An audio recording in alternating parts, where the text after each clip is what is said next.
Next up on our agenda, we have someone very special to this area coming up here to speak, who's shortly going to retire. I don't know the exact date, but Gary Parent, would you like to come up here?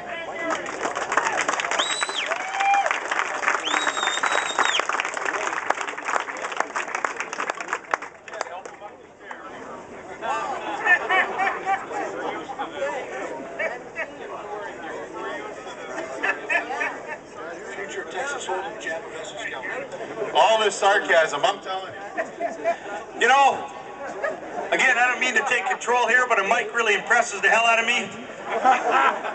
But here's another example. Here's a man that spent 45 years of his life representing the community of Windsor and Essex County. You walk in his office, he's got doctorates from the University of Windsor and other universities in this country. He's got community awards from the municipality, from the provincial and the federal government. His volunteer time in Windsor and Essex County representing the labor movement is unmatched by any labor leader in the history of this community. And the facts of the matter is, as a result of his defense of public sector workers and workers like veteran CAF and other workers, there are those in our community that likes to ostracize and likes to use every statement to their advantage. I know Gary Parent like nobody else in this community, and it wasn't his intent to call parents scabs. It wasn't his intent to say to parents, you can't work on what you think's important to your kids and your children. It was his intent to send out a message that this has to be resolved at the bargaining table, not by somebody cutting grass at Ford Test Track. That's not going to settle this agreement. So I say to the people in this community, each and every time this guy is criticized, stand up and be counted and take on those, because when you weaken Gary Parent, when you weaken the Windsor District Labor Council, you weaken our cause. Gary Parent.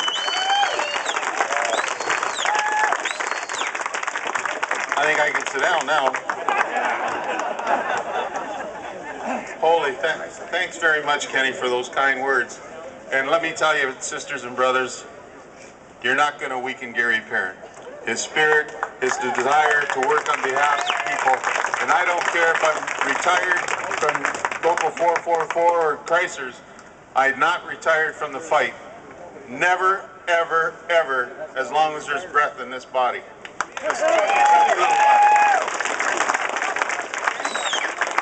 But I want to say one thing, and Kenny touched on it. This CUPE strike has got me frustrated. Not demoralized, but frustrated. And I'm asking the people that are gathered here today. Jim Woods, the president of Local 82, is here, and there's a number of other CUPE workers that are here as well. Because the fight that they are fighting today in the city of Windsor is a fight for all of us.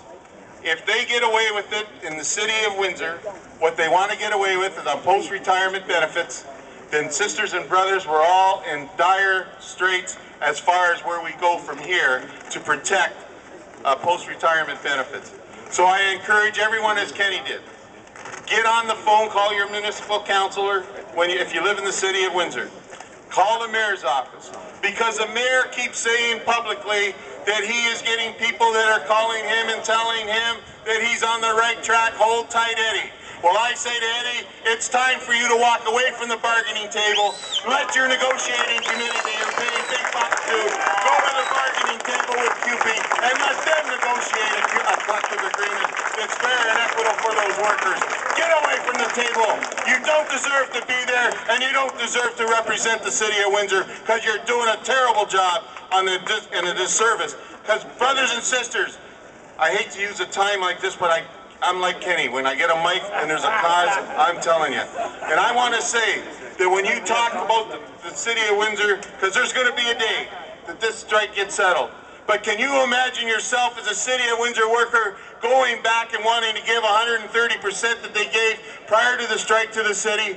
I say to the mayor and city council, you have done irreparable damage up to this point. Look at yourself in the mirror, get back to the bargaining table with their bargaining committee, with your negotiating committee, and stay the hell away from the table.